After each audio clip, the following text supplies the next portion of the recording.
시간 우리에게 주신 하나님 말씀은 신약성경 히브리서 12장 4절부터 13절까지의 말씀입니다. 찾으셨으면 같이 봉독하시겠습니다. 너희가 죄와 싸우되 아직 피 흘리기까지는 대항치 아니하고 또 아들들에게 권하는 것 같이 너희에게 권면하신 말씀을 잊었도다. 일러스되 내 아들아 주의 징계하심을 경히 여기지 말며 그에게 꾸지람을 받을 때 낙심하지 말라. 주께서 그 사랑하시는 자를 징계하시고 그의 받으시는 아들마다 채찍질 하심이니라 하였으니 너희가 참음은 징계를 받기 위함이라. 하나님이 아들과 같이 너희를 대우하시나니 어찌 아비가 징계하지 않는 아들이 있으리요. 징계는 다 받는 것이거늘 너희에게 없으면 사생자요 참 아들이 아니니라. 또 우리 육체의 아버지가 우리를 징계하여도 공경하였거늘 하물며 모든 영의 아버지께 더 복종하여 살려 하지 않겠느냐. 저희는 잠시 자기의 뜻대로 우리를 징계하였거니와 오직 하나님은 우리의 유익을 위하여 그의 거룩하심에 참여케 하시느니라. 무릇 징계가 당시에는 즐거워 보이지 않고 슬퍼 보이나 후에 그로 말미암아 연달한 자에게는 의의 평강한 열매를 맺나니 그러므로 피곤한 손과 연약한 무릎을 일으켜 세우고 너희 발을 위하여 곧은 길을 만들어 저는 다리로 하여금 어그러지지 않고 고침을 받게 하라. 아멘. 말씀은 살아계신 하나님 아버지 말씀이십니다. 하나님께서 우리를 사랑하셔서 자녀 삼아주시고 또 늘 우리와 함께 해주신 줄 믿습니다. 사랑하는 자식들을 위해서, 자식이 잘 되기 위해서 때로는 마음이 아파도 훈육이라는 것을 하게 되죠. 말로 되어지든 매를 들든 잘못된 것을 바로 잡아줘야 되는 것이 부모에게 주어진 하나님의 책임입니다. 잘못하는 것을 보고 그냥 지나가게 되면 나중에 더 큰 문제가 생길 수 있죠. 바늘도둑이 소도둑 된다는 옛날 말처럼 잘못된 것을 바로 잡아주지 않으면 나중에는 뒤돌아킬 수 없습니다.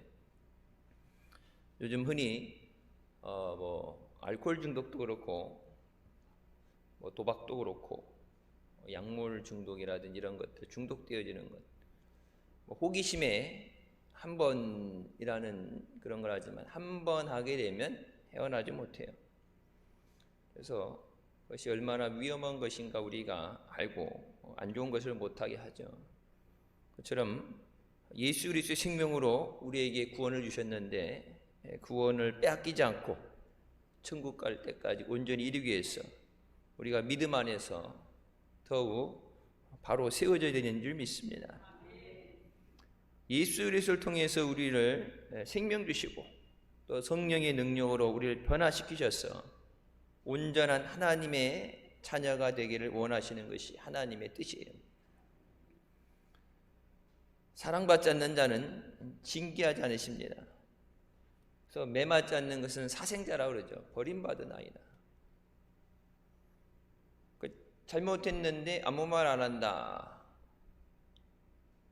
그러면 그것이 관심이 없다는 얘기죠. 관심이 있으면은 지나가다라도 한마디가 나오겠죠. 오늘 낮예배 시간에 목사님 광고하러 나오셨을 때 뒤에서 계속 같이 예배 드리시면서 보시면서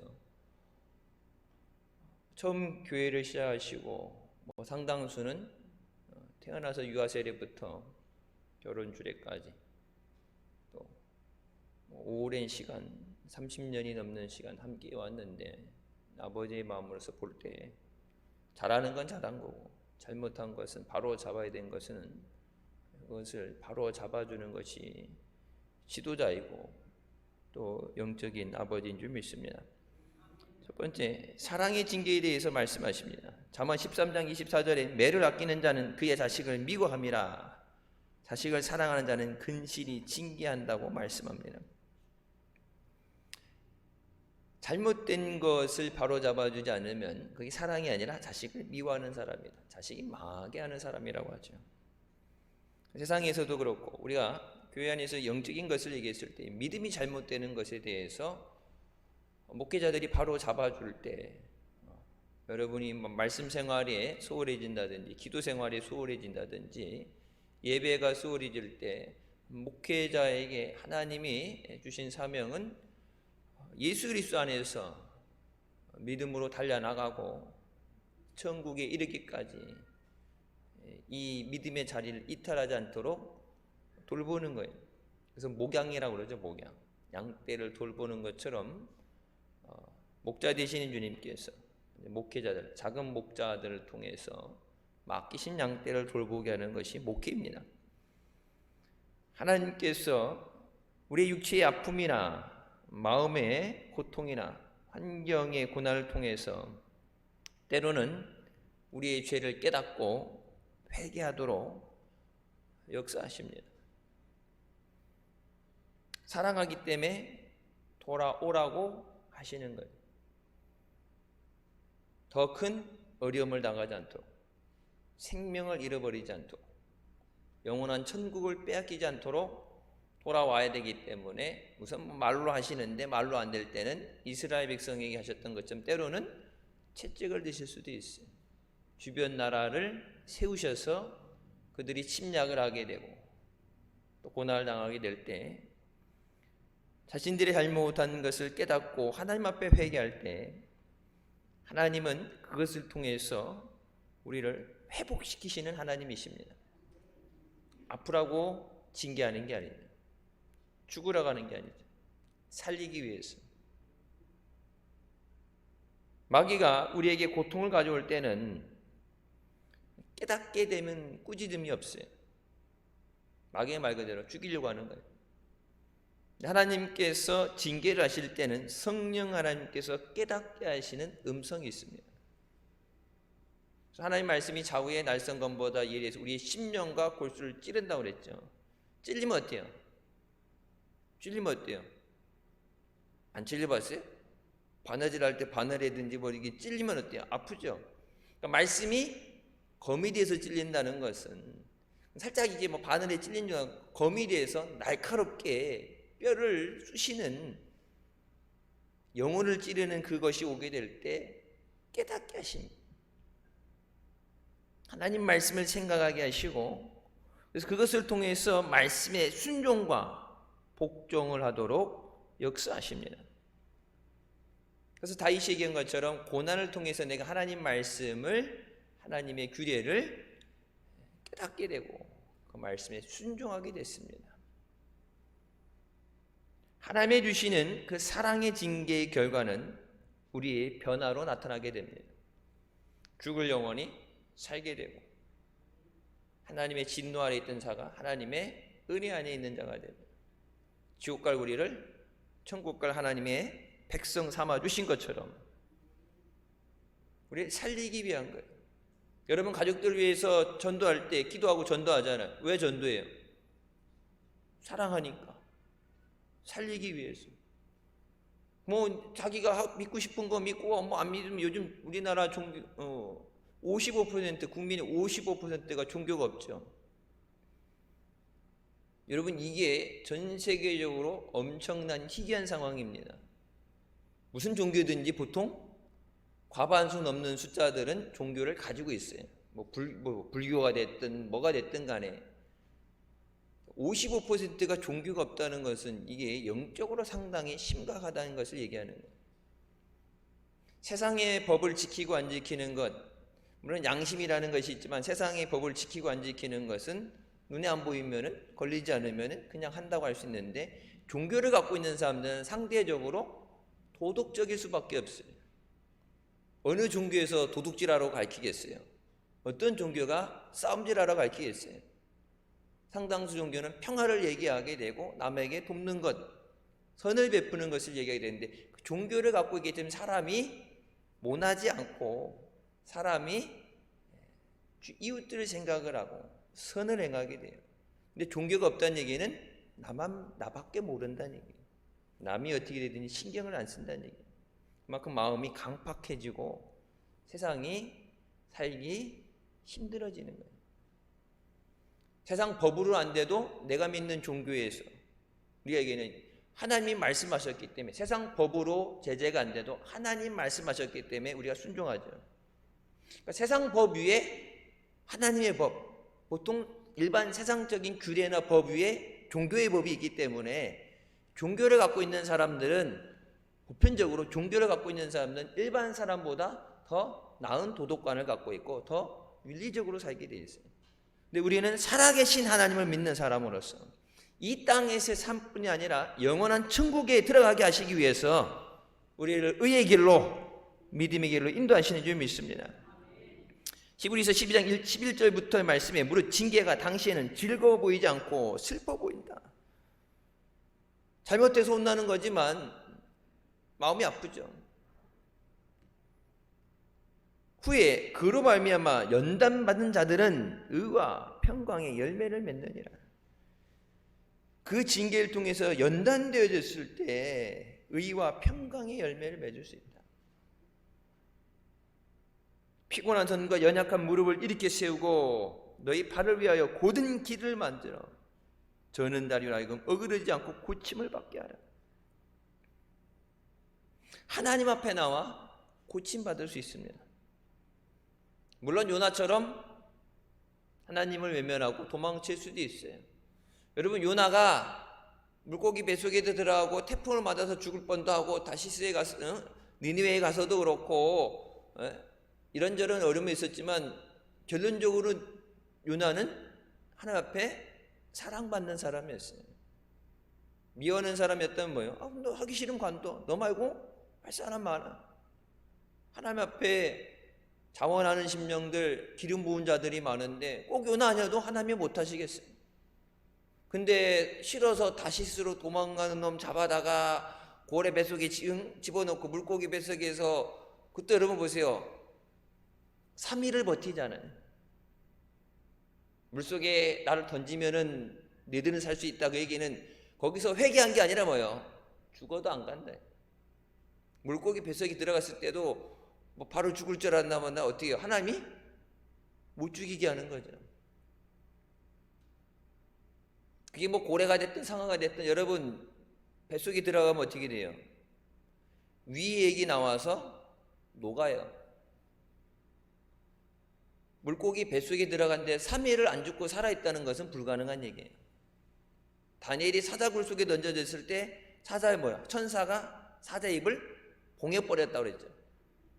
입도 뻥끗 못하게 입을 확 틀어막고서는, 현재 같으면 강아지들 이렇게 할 때 말 안 들으면 목줄을 확 당기는 것처럼 으르렁거리지도 못하게 순한 양처럼 딱 내리고, 손 그러면 손 이렇게 딱 주고, 사자가 굴러 그러면 좌로 굴르고, 천사가 와서 그렇게 해놨기 때문에 다니엘에 대해서 아무것도 하지 못하죠.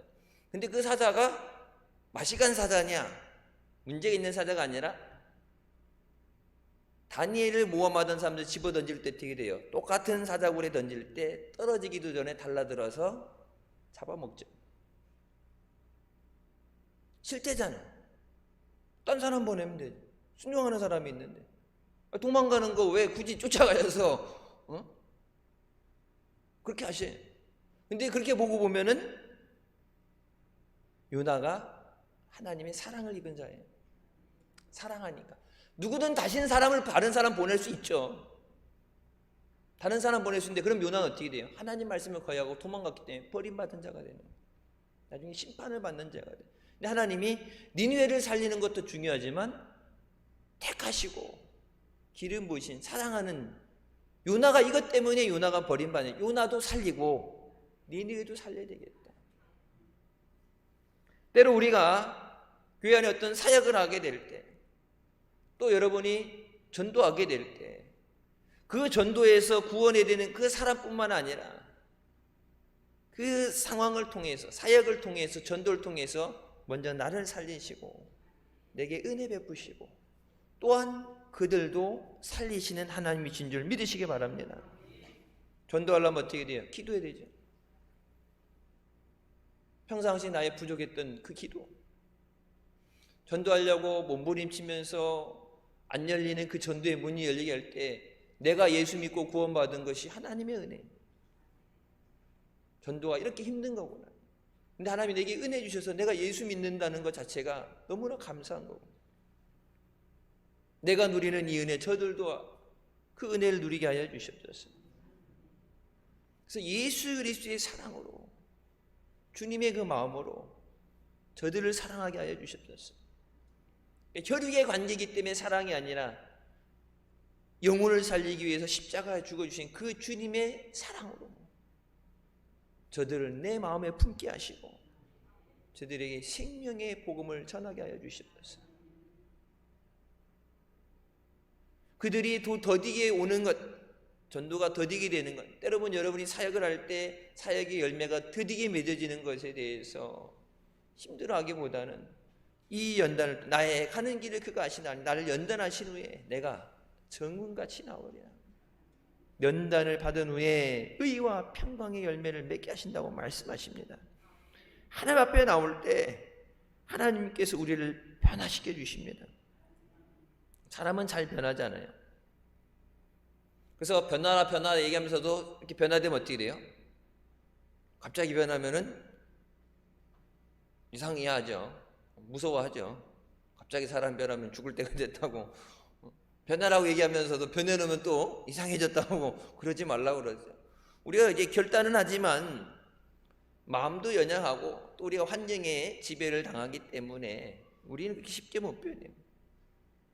성령께서 우리를 주장해 주시고 예수 그리스도 안에서 새로운 피조물로 만들어 주실 때 우리가 하나님이 기뻐하시는 의의 열매와 성령의 열매를 맺게 되는 줄 믿습니다.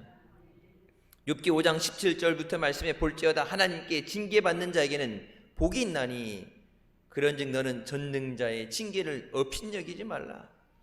하나님은 아프게 하시다가 싸매시며 상하게 하시다가 그의 손으로 고치신다고 말씀합니다. 아프게 하시는 이유 뭐예요? 하나님 앞에 나아가기 위해서. 상했지만 아프다고 문제가 생겼다고 그렇다고 해서 죽는 게 아니라 하나님 앞에 나오면 회복시키시는 하나님이에요.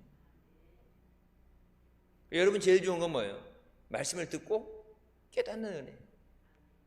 꼭 매를 들어야 되는 게 아니라 처음부터 매 들진 않죠. 처음에 말로 하는데 말이 안 통할 때 매를 드는 거예요. 이스라엘 백성들이 예레미야도 그렇고 하나님이 돌아오라고 계속해서 얘기했는데 그 말을 안 듣고 우습게 여기니까 하나님이 그때 참다 안 되니까 매를 드시죠. 살려야 되니까. 죽게 내버려 둘 수는 없으니까. 제일 좋은 거는 때로는 우리가 믿음의 길을 간다 그러면서 내 생각이든지 세상의 생각이든지 잘못된 선택을 할 수도 있어요. 길이 어긋날 수도 있어요. 근데 하나님의 말씀을 듣고 깨닫는 은혜. 성령께서 그러면 안 된다. 믿음의 자리로 돌아와라. 하나님 앞에 하나님을 사랑하라. 하나님을 의지하라. 말씀 주실 때 아멘하고 돌아오는 자는 주님의 은혜를 누리게 되는 줄 믿습니다. 하나님은 우리의 영혼이 잘됨 같이 범사 잘 되고 강건하기를 원하신다고 말씀합니다. 영혼이 잘 돼요. 육신을 살리는데 영이 죽는다. 지금 이 땅에 있을 때 모르지만은 영이 죽으면은 끝은 비참해질 수밖에 없어요. 우리를 그리스도의 형상을 닮게 하시기 위해서 하나님의 닮은 형상으로 만드셨는데 우리가 죄로 인해서 잃어버린 그 하나님의 형상이 우리 안에 회복되게 하시기 위해서 하나님의 거룩한 나라를 상속받을 믿음의 자녀로 회복되시게 하기 위해서 우리를 부르시는 줄 믿습니다. 조각가가 바위를 깨트려서 작품을 만들 때 먼저 가만히 바위를 바라보면서 바위 속에 감춰진 형상을 마음에 그리고 정을 들어서 돌을 깬다고 합니다. 이게 뭐 사인펜으로 대충 이 밑그림 그리는 거 이제 깨야 될 부분을 이렇게 하지만 이건 초보적인 거고 진짜 잘하는 사람들은 딱 돌을 봤을 때 돌이 기본 있는 형상이 있잖아요. 그 돌을 바라보면서 이 안에서 어떤 작품이 나와야 되는가 먼저 바라보고서 그리고 정과 망치를 들고 작업을 한다는 얘기입니다. 하나님께서 우리를 보실 때 하나님이 지으신 형상, 그리스도의 그 형상대로 우리를 빚어가시는 줄 믿습니다. 하나님은 토기장이 되시고 우리는 그 손에 빚어지는 진흙이에요. 내가 원하는 삶이 아니라 하나님이 원하신 하나님의 영광을 위해서, 또 그로 인해서 우리에게 은혜를 베풀어 주시는, 나도 살고 남도 살리는 그 은혜의 자녀로, 하나님의 상속자로 우리를 빚어가시는 줄 믿습니다. 그러니까 때로는 내가 생각했던 대로 이렇게 안 될 때, 내가 원하는 건 이렇게 길을 이렇게 만들어야 되는데 하나님이 그건 야 이상하게 생겼어 했고 딱 깎아버리면은 아이씨 이렇게 해달라고 했는데 왜 이렇게 깎아요 그래갖고 마음에 안 들어서 상처받는 사람도 있겠죠. 이걸 이렇게 해야 되는데 왜 이렇게 했어요 그러는데 그거 왜 그렇게 만들었는지 모르는데, 여러분 믿음의 생활을 살다 보게 되면 나중에 뒤늦게 깨닫게 돼요. 하나님이 그냥이 아니라 하나님의 이유가 있으셔서, 하나님의 계획이 있으셔서 하나님이 그렇게 하셨구나. 내가 해달라는 데 했을 때 나중에, 하나님이 해달라는 데 했을 때 나중에 문제 생기게 됐을 때 하나님이 왜 이랬어요 그러면 네가 해달라는 대로 해줬잖아. 네가 죽어도 그렇게 해야 된다며. 그래서 네가 원하는 데 해줬는데 왜? 하나님 그러면은 이게 나중에 잘못될 줄 알고 하나님이 모든 걸 아시니까 하나님 계획하시면서 어긋났으면 하나님 그러면 그때 안 된다고 해갖고 그렇게 만드셨어야죠. 그러려고 그랬는데 네가 죽어도 싫다 그러니까 할 수 없이 그렇게 했지. 그러면 여러분 나중에 원망해도 소용이 없죠. 근데 하나님께서 사랑하시기 때문에 하나님의 그 기뻐하시는 뜻대로, 선하신 뜻대로 우리를 빚으셔서, 우리가 이해가 되든 순종이 안 되든 그냥 하나님이 인도하셔서 가셨어요. 나중에 우리가 볼 때 그것이 우리에게 선이 되게 하시는 줄 믿습니다. 제가 일부 예배 때는 그렇게 말씀드렸어요. 광고 시간에 그 설명을 드렸어요. 우리 박하오 교회에서 기도하는데 이제 건축이 시작됩니다. 지난주에 작정했던 헌금을 이부 예배 때 들으셨던 것처럼 집을 팔려고 내놓은 것이 이제 요즘 잘 안 팔리잖아요. 가격이 절반 가까이 떨어진 데도 있고 그러니까 매물이 많아서 안 된다 그럴 때, 근데 이게 뒤처지면 안 되니까 필리핀의 우기, 우리 장마처럼 집 비우는 것처럼 비가 오게 되면은 공사가 중단되죠. 짓다가 중단될 수 없으니까. 물론 그리고 낮에 여름에 더울 때는 나무 밑에서 들있으면 비 오는데 밖에서 계속 있을 수는 없죠. 그래서 기도하다가 제 가격 최대한 많이 받는 게 아니라 금액 최대한 빨리 해결해달라, 빨리 해결해달라서 그렇게 해서 하나님 앞에 바칩니다. 와갖고 우리도 바로 선교사한테 보냈어요. 이제 건축이 시작되게 되면 마귀가 방해를 하겠죠. 여러 가지 공사하면서도 문제가 생길 수도 있고. 그래서 우리가 이제부터 더 기도해야 된다고 목사님 말씀하셨죠. 근데 우리가 하나 생각하는 것이, 아니 그렇게 부흥하던 교회가 왜 갑자기 그런 어려움이 있을까? 물론 사람의 실수도 있고 잘못되면 되는데 하나님이 허락하지 않으면 되지 않겠죠. 그 기존에 있던 땅 300평 그곳에 지어졌던 건 10년 넘게 지어진 건물, 새롭게가 아니라 일부만 이렇게 처마를 터서 일부만 확장해서 져야 되는 곳에 계속해서 사람들이 몰려들어서 그곳 성도가 100명이 넘어요. 근데 어린아이들이 많아요.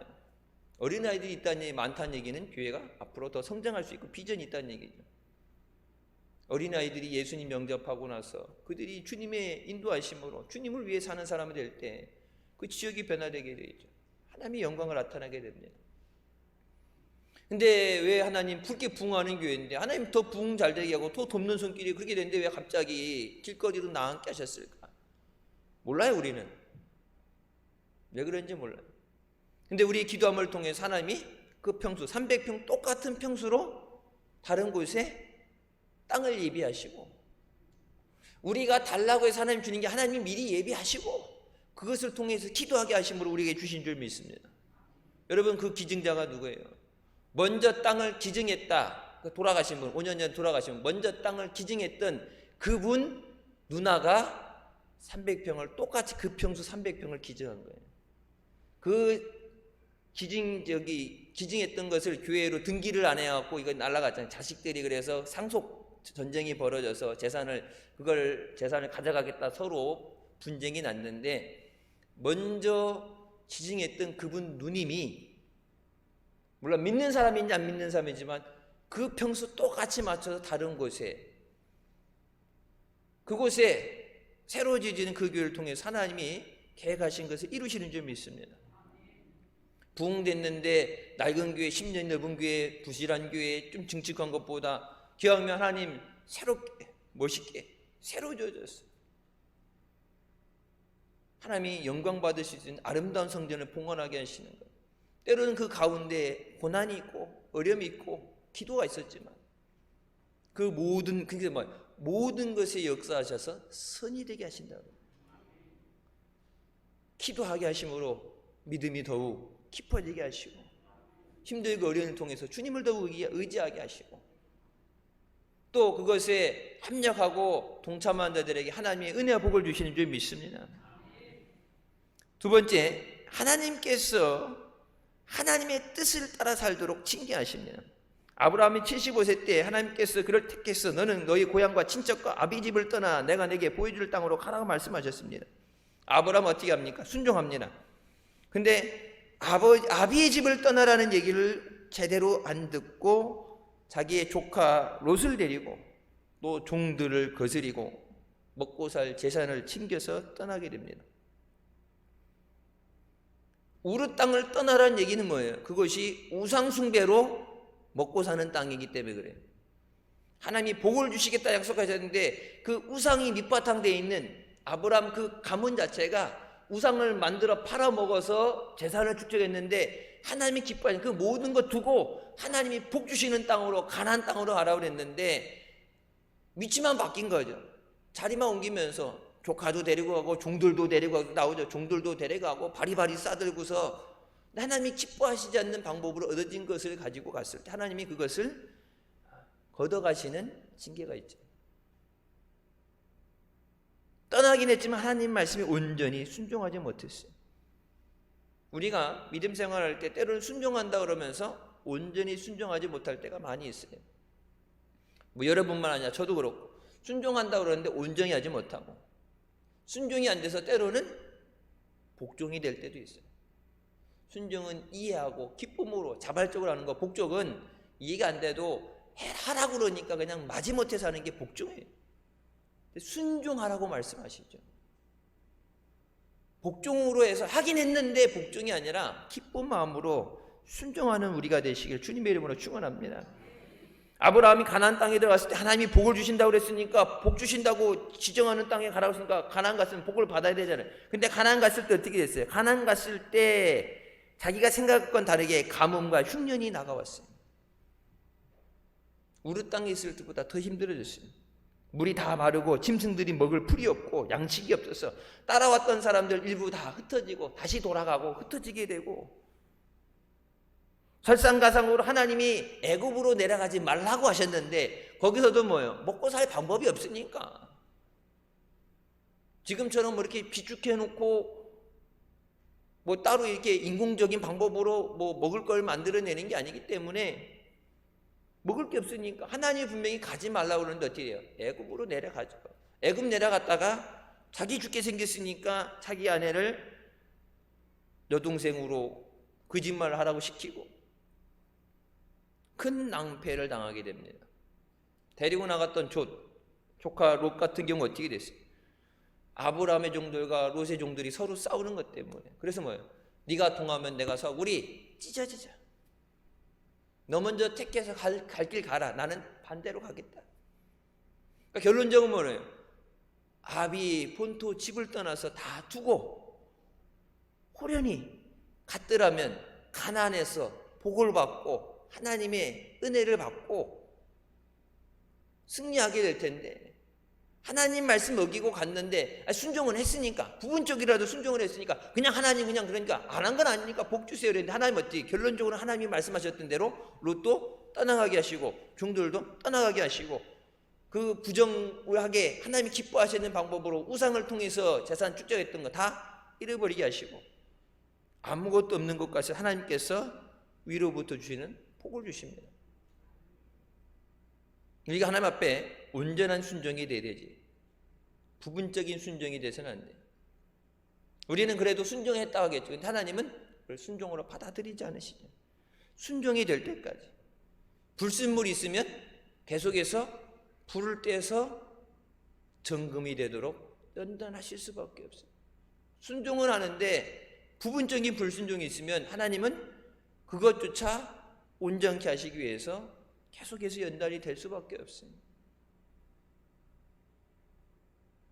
하나님이 우리를 부르실 때 이 땅을 위해서가 아니라 영원한 천국의 소망을 갖게 하시고 천국을 바라보고 이 땅에 있을 때 믿음으로 준비하게 하시는 줄 믿습니다. 우리를 부르신 그 자리는 예수님께서 우리를 죽어주신 그 십자가 밑으로 부르시는 거예요. 예수 그리스도의 보혈로 씻음을 받아야 살 수 있어요. 교회에 와서 교회에 등록한다고 구원받는 게 아니라 예수 그리스도의 피로 죄의 사함을 받고 씻김을 받고 예수님을 나의 구주로 모셔드릴 때 우리의 영혼이 살게 되는 줄 믿습니다. 주님이 인도하시는 푸른 초장으로 쉴 만한 물가로 주님이 부르시는 곳으로 나와야 돼요. 여러분, 양이 목자를 따라오라는 게 아니라 목자가 따르는 대로, 인도하는 대로 양은 따라가야 돼요. 하나님께서 아브라함의 복이 임하게 하신다고 말씀하신 것처럼 예수 그리스도 앞에 나올 때 우리에게 그 허락하시는 은혜와 복을 주시고 또 성령으로 우리를 충만하게 하시고 거룩한 하나님의 자녀로 삼아가시는 줄 믿습니다. 우리가 교회는 나오지만 우리가 아직까지 세상의 때를 벗어버리지 못하고 믿는다 하면서도 세상을 의지하고 세상의 방법으로 살 때가 있어요. 그때 하나님은 이 땅에 살면서는 뭐 적당히 살겠지만 하나님 나라에 합당한 자가 되게 하시기 위해서, 하나님 영원한 하나님 나라를 상속하는 자로 되게 하시기 위해서 우리를 연단하시고 거룩한 하나님의 자녀로 만들어 가신 줄 믿습니다. 그렇게 아니면 그곳에 들어갈 수 없어요. 물과 성령으로 거듭나지 않으면 하나님 나라에 들어갈 수 없다. 하나님 뜻대로 살지 않는 자는 하나님 나라에 들어갈 수 없다. 세상은 내 마음대로 알지 모르지만 하나님 나라는 내 마음대로 갈 수가 없어요. 사랑하는 사람이라고 내 마음대로 데리고 갈 수가 없어요. 하나님 앞에 택함을 받은 자들, 마지막 나팔 불 때 이름이 불려지는 자들만 영광의 나라에 들어가게 되는 줄 믿습니다. 그래서 주님이 인도하시는 대로 믿음으로 따라가게 하여 주시옵소서. 누구든지 나를 따르려거든 자기를 부인하고 자기 십자가를 지고 따라오라 말씀하시죠. 예수님이 따라오는 그 길 말고 다른 길은 없어요. 그 길이 어떤 길이에요? 생명의 길이에요. 그 길이 진리의 길이에요. 그 길이 천국 가는 길인 줄 믿습니다. 내가 먼저 그 생명의 길을 가면서 내게 맡겨진 사람, 사랑하는 가족들, 주변에 죽어가고 방황하는 사람들, 어려움당한 사람들에게 그들도 불러서 생명을 얻게 하는 것, 그게 전도고 그게 선교예요. 영혼을 살리는 것. 이 땅에서 물론 때로는 하나님이 고쳐주시기도 하고 삶이 변화되게 하시고 하나님이 주신 복을 누리게 하지만 때로는 알지 못한, 우리는 알 수 없는 어떤 가운데 어려움을 갖고 사는 사람들도 있어요. 근데 이 땅에서가 아니라 영원한 하나님 나라에 합당한 자가 되시기 위해서. 바울 같은 경우도 그렇죠. 자기에 있는 가시를 가지고 위에 기대는데 하나님께서 내게 주신 은혜가 족하다. 내 몸이 아파서 내 몸도 못 고치는데 다른 사람들 고치는데 민망할 수도 있죠. 아니, 저 사람 능력 있는데 자기 병을 왜 못 고쳐? 자기 그 연약함을 통해서 하나님의 강함이 있게 하는 것. 오히려 그 연약함이 있었기 때문에 내 능력이 아니구나, 하나님의 능력이구나.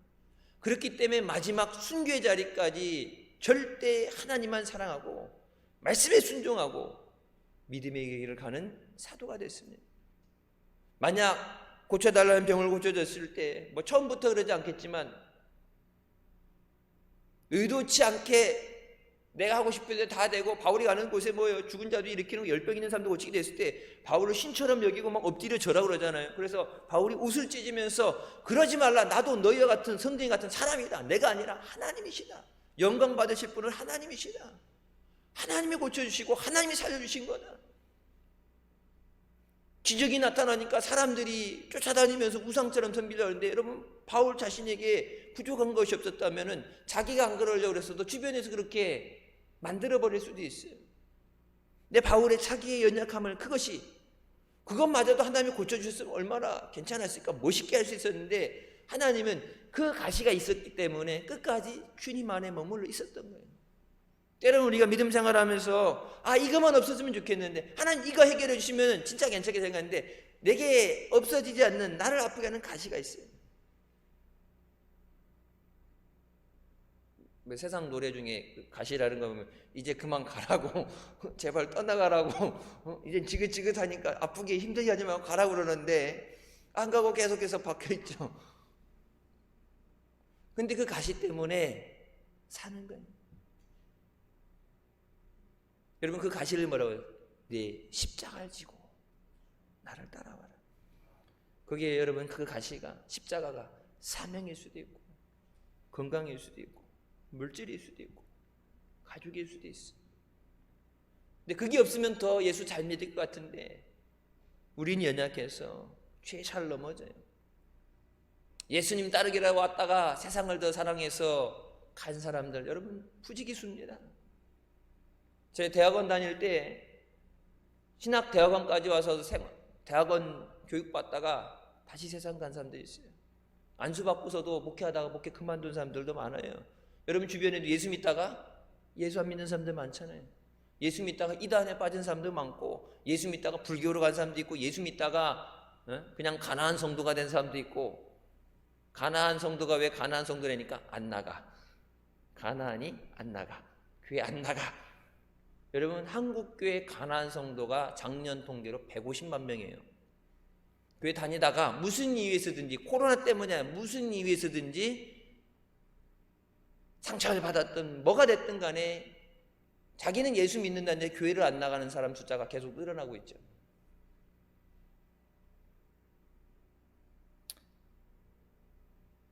징계가 안 나쁜 징계는 없어요. 기분 좋은 징계는 없어요. 아무리 위에서 하는 얘기지만 마음이 쓰리고 아플 수밖에 없어요. 근데 그것을 통해서 우리를 온전케 하시고 우리를 세우시는 줄 믿습니다. 때로는 성령께서 여러분 마음에 그런 아픔을 주실 수도 있고, 때로는 강단에서 선포되는 주의 종의 설교를 통해서 내게 그런 아픔이 있게 하실 수도 있습니다. 모세가 이스라엘 백성을 데리고 광야 나갈 때 물이 없을 때 백성들이 물 없이 죽게 하느냐, 모세와 하나님을 원망합니다. 원망하는 것도 하루 이틀이죠.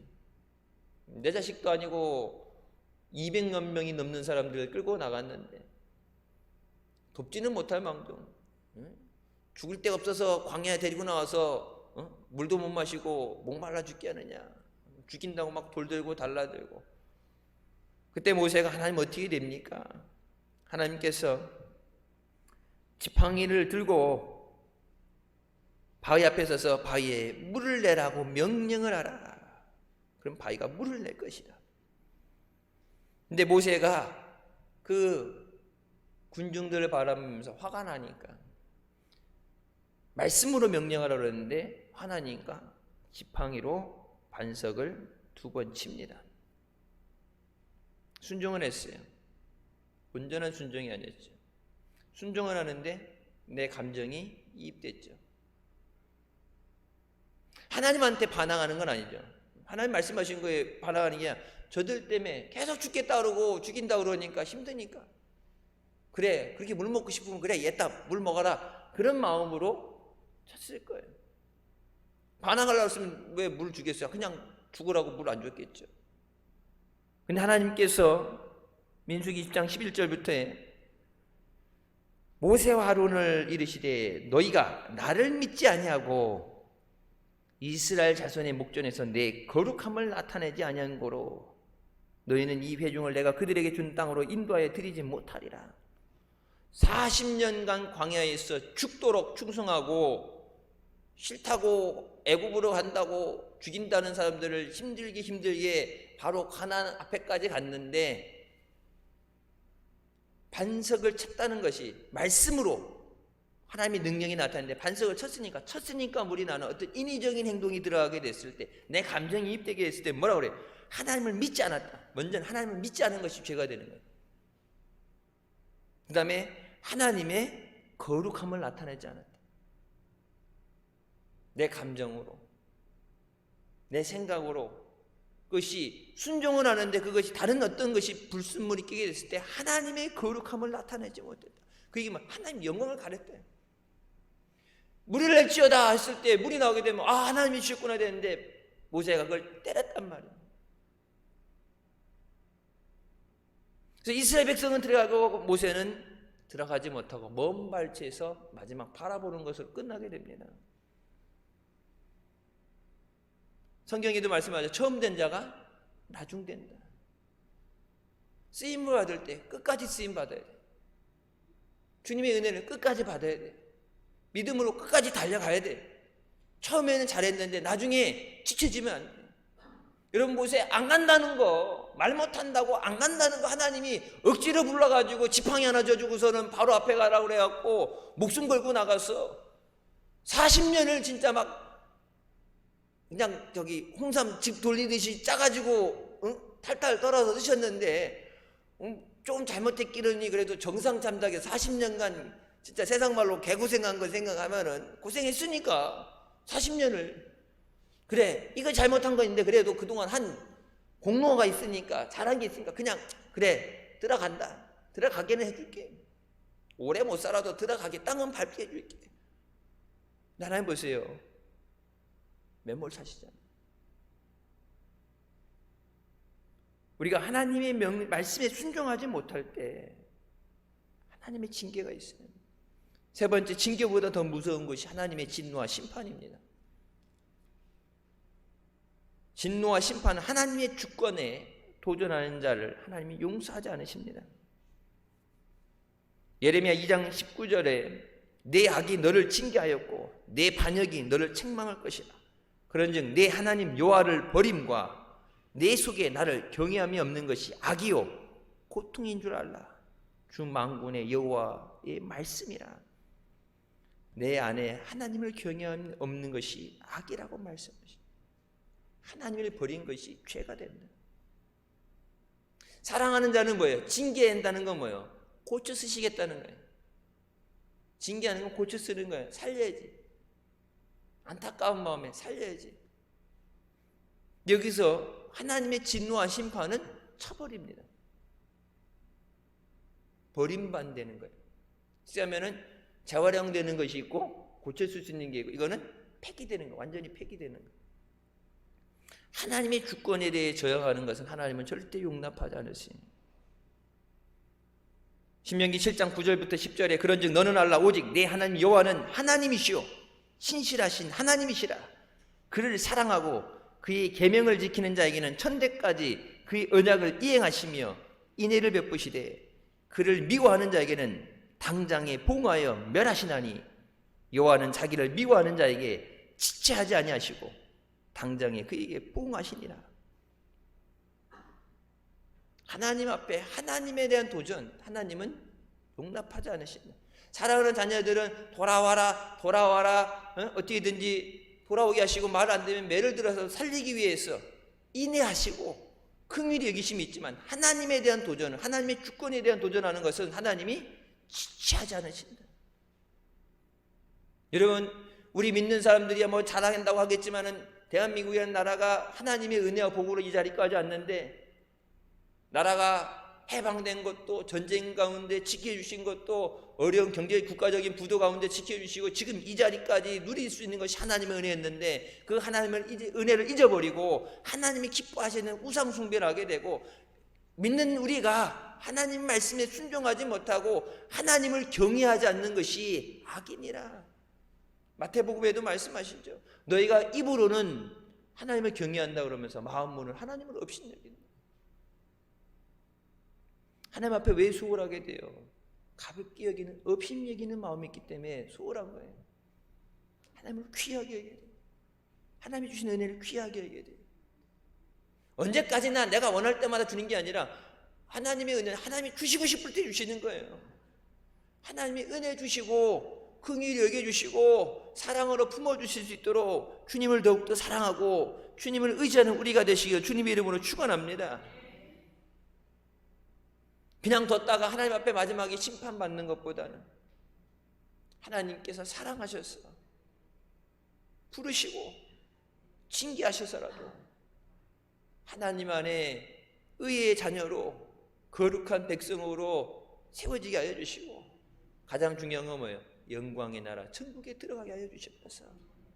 이 땅에서 여러분 교회 열심히 충성하고 열심히 했는데 마지막 천국 못 간다면 얼마나 억울하겠어요. 세상에 나가서 하고 싶은 거 다 놀고 먹고 싶은 거 먹고 지게를 한 것도 아니고 나름 거룩하게 산다고 살았는데, 순종한다고 했는데 아브라함처럼 온전한 순종이 안 되고 모세처럼 온전한 순종이 안 돼서 부분적인 어떤 한순간적인 그런 것 때문에 마지막에 여러분 차라리 모세를 하나님이 때려서 미디안에 문둥병 들겠던 것처럼 때리든지 눈이 안 보게 한다든지 다리를 절게 만든다든지 아프게 만든, 차라리 그렇게 해서라도 가나안 들어가게 되면 되는데 하나님 뭐예요?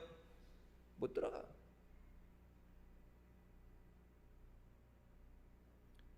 하나님은 오래 참으시지만 끝까지 참으시지는 않습니다.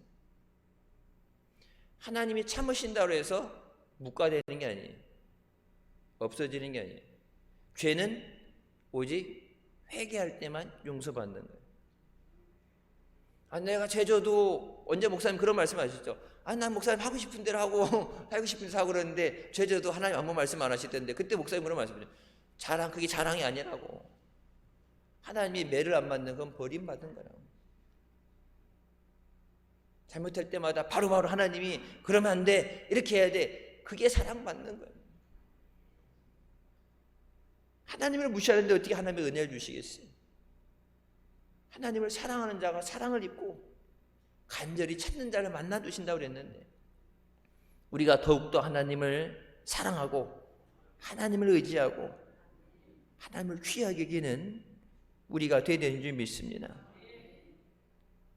이 땅에서 우리를 부르시고 예수 그리스도의 형상을 닮아가도록 우리를 빚으셨어요. 영광의 나라의 천국에 합당한 자로 우리를 세워주신 줄 믿습니다. 끝까지 믿음으로 승리하는 우리가 되시길 주님의 이름으로 축원합니다. 기도하시겠습니다. 사랑의 주님, 은혜 감사드립니다. 죽을 수밖에 없는 우리를 죄 가운데 권하시고 이 시간도 은혜 가운데 인도해 주시니 감사합니다.